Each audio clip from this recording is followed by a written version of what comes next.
Okay, bismillahirrahmanirrahim. Assalamualaikum warahmatullahi wabarakatuh. Alhamdulillah wassalatu wassalamu ala asyrafil anbiya wal mursalin wa ala alihi wasahbihi ajma'in, amma ba'd.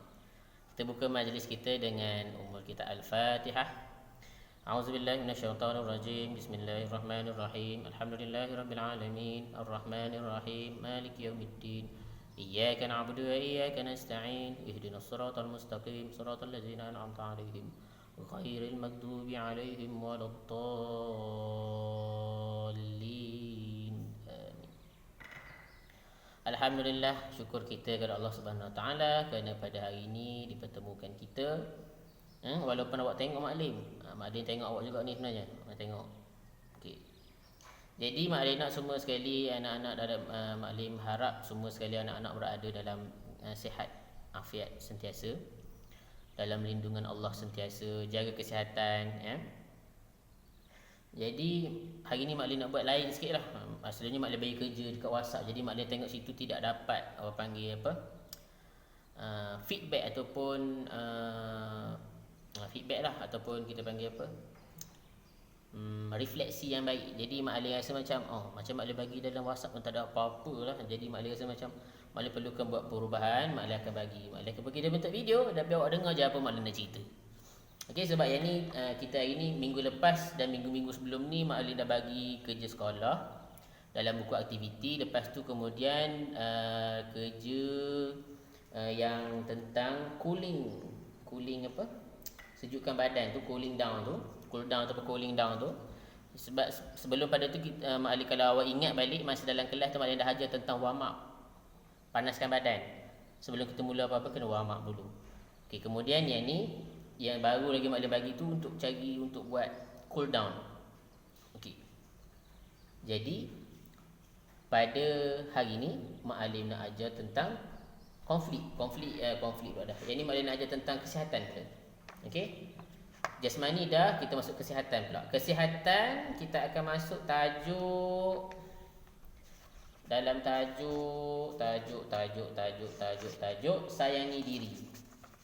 Okey, sayangi diri, tapi dalam tajuk usah dibiarkan, mari selesaikan.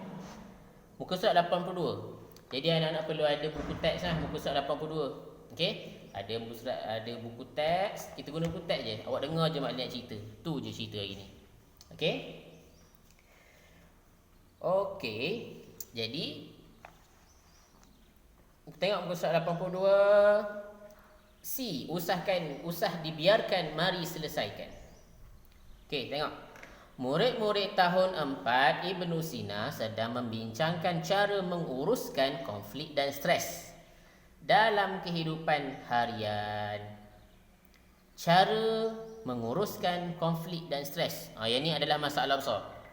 Okey, sama ada awak sekolah rendah, sekolah menengah, dah masuk alam pekerjaan, dah tua, dia akan ada konflik dan stres. Yang ni benda biasalah dalam kehidupan kita sebagai seorang manusia.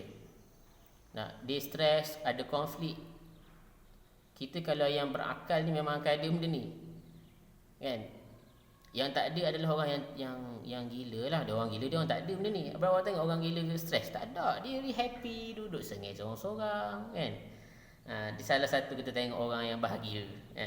Jadi kita nak bahagia macam mana? Kita kena uruskan konflik dan stres ni secara bijak dan berhemah. Macam mana? Kita tengok. Kita mula-mula kita pergi dulu kepada orang panggil sebagai takrifan konflik. Apa itu konflik?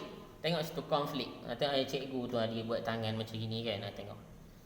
Konflik ialah keadaan rasa tidak puas hati, keinginan tidak dapat dipenuhi. Konflik yang pertama iaitu keadaan rasa tidak puas hati, keinginan tidak dapat dipenuhi, perselisihan faham, bertentangan pendapat antara rakan, sikap mementingkan diri. Konflik yang berpanjangan dan tidak dapat diselesaikan boleh menyebabkan stres. Okey. Dia bagi tahu sini, konflik itu rasa tak puas hati, keinginan tidak dipenuhi, berselisih faham ataupun salah faham, bertentangan pendapat, mementingkan diri. 5 ni. Tu maksud dia. Okey. Lepas tu dia bagi penerangan pula, konflik yang berpanjangan tidak dapat diselesaikan menyebabkan stres. Kita pergi pula apa itu takrif ataupun maksud stres tu. Stres ialah keadaan resah, cemas, tegang, fikiran terganggu. 4 perkara. Resah, cemas, tegang, fikiran terganggu. Stres yang tidak terkawal, yang tidak dikawal atau diurus dengan sempurna akan menyebabkan kesan buruk kepada kesihatan mental, fizikal, sosial. Sosial ni di kalangan masyarakat, cara pergaulan kita. Okey. Kita tengok punca konflik. Kita pergi satu-satu. Konflik. Punca yang pertama salah faham. Yang kedua, keinginan tidak dipenuhi. Yang ketiga, pendapat tidak diterima. 4, persaingan. 5, mementingkan diri sendiri. 6, inginkan kesempurnaan. 7, tidak menghormati hak orang lain. Konflik yang pertama, salah faham. Biasalah, kalau salah faham ni memang menyebabkan konflik lah. Konflik ni kita rasa tak puas hati dengan orang tu je cerita dia. Rasa tak puas hati lah dengan dia ni, bagi arahan ni. Kita tak faham arahan dia yang sebenar. Kita marah pula dah. Padahal kita tak faham. Yang kedua, keinginan tidak dipenuhi. Yang ni sentiasa berlaku. Contoh awak nak order makanan. Contoh nasi goreng, nasi goreng kampung lebih awak minta. Jadi keinginan awak tak dipenuhi. Sebab apa? Kampung dalam nasi tu tak lebih. Macam tak kena je ayat tu. Bukan. Contoh awak minta nasi goreng ayam. Ayam lebih. Tapi awak dapat sayur banyak. Jadi satu situ keinginan tidak dipenuhi. Jadi awak menyebabkan konflik. Awak rasa macam tak puas hati dengan kedai ni. Tak puas hatilah, servis dia tak bagus. Contoh. Yang ketiga, pendapat tidak diterima. Contohnya awak bagi idea kita, kalau macam mana kita nak mulakan persekolahan dalam sesi COVID ni. Awak bercakap kita kena sekolah ramai-ramai. Lepas tu orang tak setuju dengan pendapat awak. Lepas tu awak marah. Kenapa? Sebab awak bagi tidak menepati syarat yang dia nak. Tak boleh lah. Okey, seterusnya persaingan. Persaingan ataupun competition. Persaingan ni kita bersaing dengan orang. Contohnya apa? Dalam belajar lah selalunya. Ataupun dalam kita buat aktiviti, berlari ke, main bola dan sebagainya. Kita bersaing untuk lebih baik. Tapi dia akan jadi konflik tidak puas hati sebab bila kita bersaing secara tidak sihat. Maksudnya kita bersaing dengan keadaan kita balas dendam. Jadi itu tak bagus. Tak puas hati sikit, santau. Tak puas hati sikit, kita pergi pukul dia, memburuk-burukkan dia. Tu satu persaingan yang tidak baik lah. Kalau nak bersaing, saing elok. Tak ada masalah bersaing ini. Yang kelima, mementingkan diri sendiri ataupun ego. Dia seorang je betul, orang lain salah. Pendapat orang lain tak nak dengar, dia seorang cakap betul. Itu masalah juga tu. Semua masalah diri. Yang keenam, inginkan kesempurnaan. Perfectionist orang panggil, kan? Nak sempurna tapi diri sendiri tak nak sempurna, masalah juga, kan? Jadi dia nak sempurna. Kalau manusia ni ataupun kita sendiri inginkan terlalu sempurna sangat, susah. Contoh kita nak pensil tu yang mana bila kita letak je, kita pasang niat je suruh dia tulis, memang takkan dapat lah cerita dia, kan? Dia suruh pensil, dia nak pensil pakai niat. Nak pakai niat hari okay, nak tulis. Hari ni nak buat kerja PJ, nak tulis kerja PK maklum sebab niat. Betul letak biar pensel tu berjalan sendiri. Tak dapat. Nak sempurna tak dapat. Kita kena usaha. 7, tidak menghormati hak orang lain. Yang ni pun salah satu punca konflik. Bila kita tak hormat orang lain, awak jangan marah kalau orang tak hormat awak. Okey? Awak tidak menghormati hak orang lain. Kalau orang lain tak hormat pada awak, awak jangan marah kenapa orang tak hormat awak. Boleh? Maknanya kita kena hormat orang, barulah orang hormat kita. What you give, you get back. Apa yang kita buat akan datang balik kepada kita. Kalau kita buat baik, baiklah orang balas. Buat jahat, jahatlah orang balas. Tak? Okey, kita nak kesan dia. Kesan konflik yang pertama, dendam. Yang ni paling bahaya. Sebab tu bila dendam berlakunya, apa dia? paling teruk pembunuhan lah kan. Berlakunya ketidakpuashatian. Dendam ni benda yang kat dalam. Dendam kita rasa aku tak suka dah dia, benci dah. Lepas tu dendam kita buat jahat pada dia, kita hugut ke, jadi salah. Kesan ni bahaya, kesan dendam. Dendam ni bahaya. Yang kedua, hubungan menjadi renggang. Maknanya daripada contoh kita kalau dalam soalnya benda berlaku dalam adik-beradik ataupun keluarga. Contoh dulu dia dengan kawan dia baik, dengan kawan dia baik, rapat sangat ni. Tapi disebabkan pemadam belah dua tak sama dengan kawan. Kan kat sekolah kan ada pemadam kan. Lepas tu kita kongsi pemadam. Belah dua kawan dia tu panjang 1 inci, dia pendek 1 inci. Jadi dia marah, tak puas hati dengan kawan dia. Terus jadi hubungan renggang, tak rapat dah. Salah satu. Tu masuk hubungan renggang. Ketiga, keganasan. Ganas. Dia akan bila dendam ni jadi ganas lah. Nak marah, tak puas hati dengan orang kan. Yang keempat, panas baran. Asyik-asyik nak marah. Asyik-asyik nak marah. Marah tak kira tempat. Dan marah tu kalau panas baran ni, sikit-sikit dia nak marah ni, terus naik tangan, lempang ke dan sebagainya. 5, bersendirian. Suka duduk sendirian. Duduk termenung seorang-seorang. Salah satu. 6, prasangka. Prasangka ni kita sangka buruk. Ataupun kita panggil dia, kita bersangka dia sangkaan yang salah. Asyik sikit. Aku rasa sekolah ni patut tak buka lah, sebab ni bahaya. Tak boleh. Tu salah satu. 7, keliru dalam membuat keputusan. Dia confuse. Boleh ke tak? Boleh ke tak? Boleh ke tak? Nak pergi sekolah ke tak boleh? Nak pergi sekolah ke tak boleh? Contoh kan. Kalau tak kena tu, tukarlah yang lain. Mak Lin terang mana Mak Lin tahu je. Okay. Seterusnya, punca stres. Tadi konflik, tidak puas hati, stres, tekanan, keadaan resah, cemas, tegang. Okey. Punca yang pertama, cepat mengalah. Ni stres, cepat mengalah. Kenapa nak stres, tekanan? Kenapa? Sebabnya benda boleh cuba. Cepat mengalah. Kalau kita cepat mengalah, maksudnya kita kalah. Maknanya dalam hidup ni kita tak boleh mengalah sangat. Kita kena lawan. Orang kata apa buat, kisah apa. Okay. Yang kedua, cuba memenuhi kehendak orang lain. Yang ni punca ni, kita nak memenangkan hati orang lain. Kita dah tak boleh. Sedar dirilah. Kalau kita nak ikut cakap orang, memang takkan dapat. Kita ikut cakap diri kita. Sebab apa? Kalau kita nak ikut cakap orang, tak dapat. Sebab apa? Orang ni, dia pandangan semua lain-lain, tak sama. Ada orang, dia ikut pandangan dia. Ada orang dia ikut pandangan ibu ayah dia. Ada orang, ibu ayah dia faham dia, tak apa. Ada orang dia ikut cakap kawan dia. Okay, kawan dia cakap gini, ni kan cakap macam ni. Semua tak kena, belas kali bergaduh. Jadi jangan kita nak ikut kehendak orang lain. Kita ikut kemampuan diri kita. Kurang keyakinan diri. Yang ni salah satu punya punca stres. Dia tak yakin. Dia tak ada confident tu, tak ada. Confident level dia rendah. Jadi dia tak confident, dia tak yakin diri, maknanya dia akan goyah, cepat goyah. Orang cakap apa, semua terus dah jadi down. Tak boleh lah. Pendapat tidak diterima.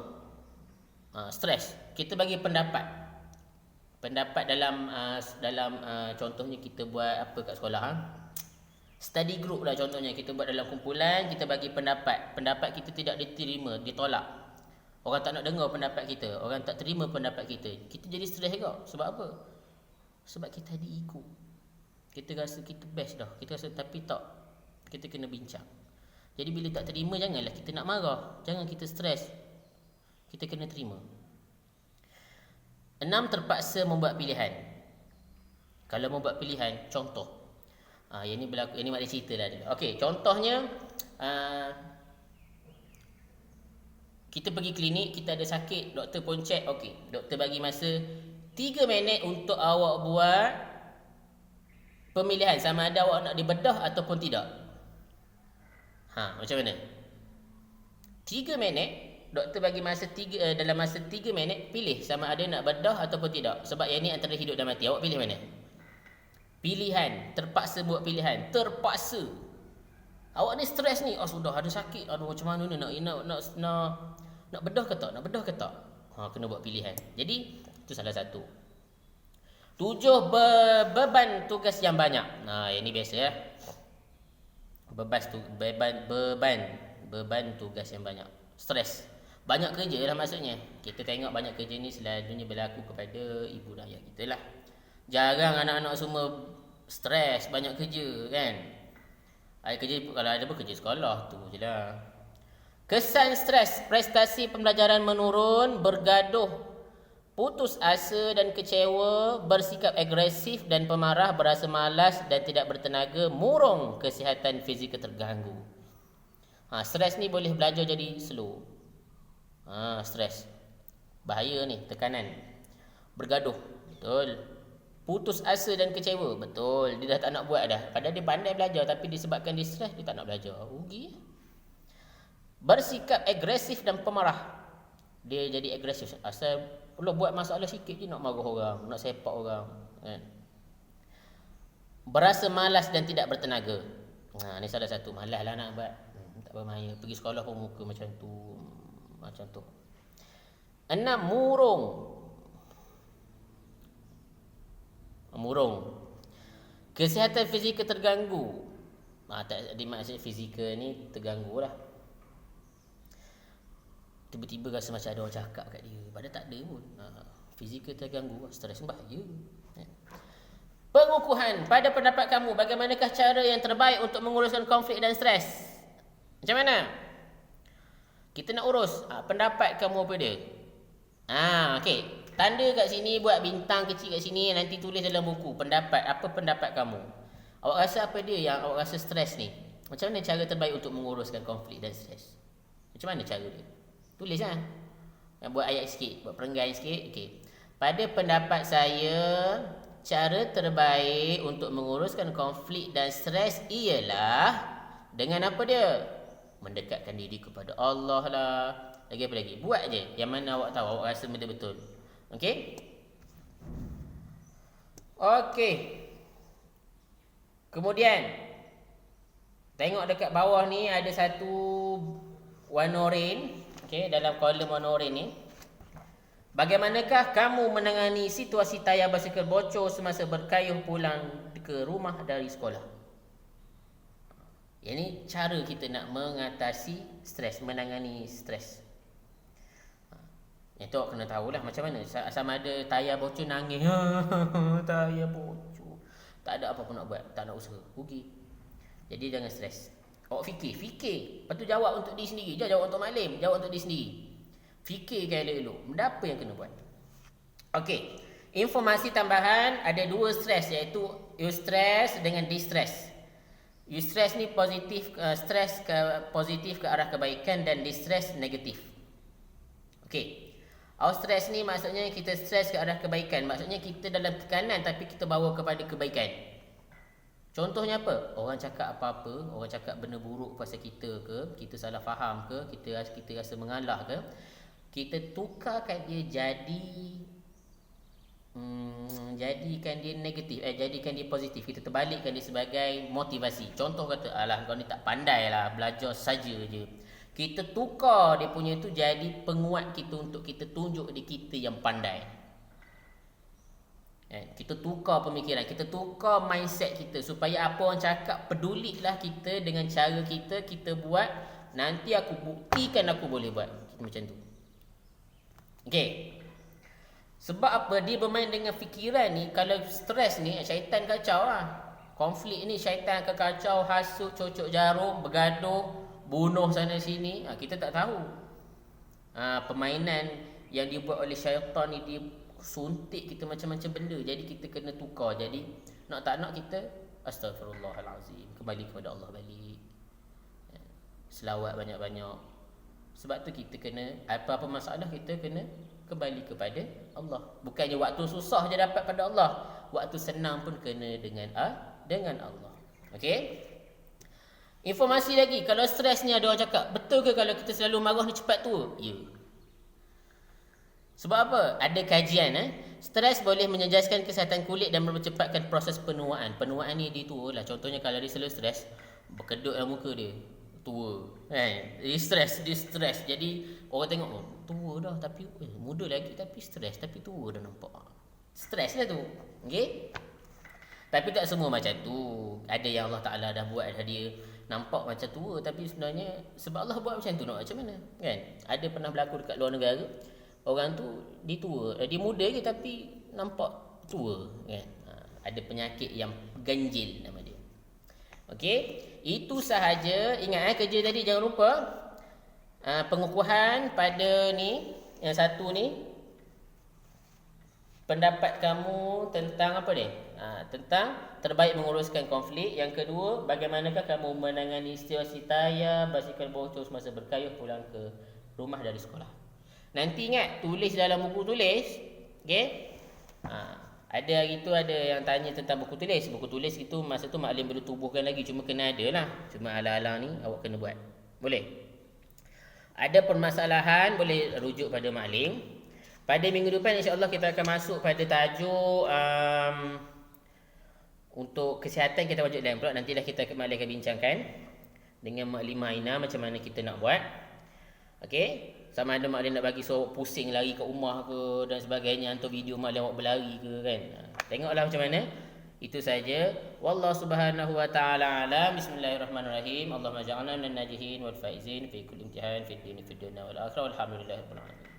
Terima kasih kerana menonton. Terima kasih. Maklim minta maaf kalau ada salah silap. Tolong betulkan. Jangan segan, WhatsApp je. Maklim tak ada masalah. Kan? Tak apa hati ke, boleh. Maklim boleh. Kita boleh buat bincang lah. Okey, itu saja. Wallahu a'lam. Assalamualaikum warahmatullahi wabarakatuh.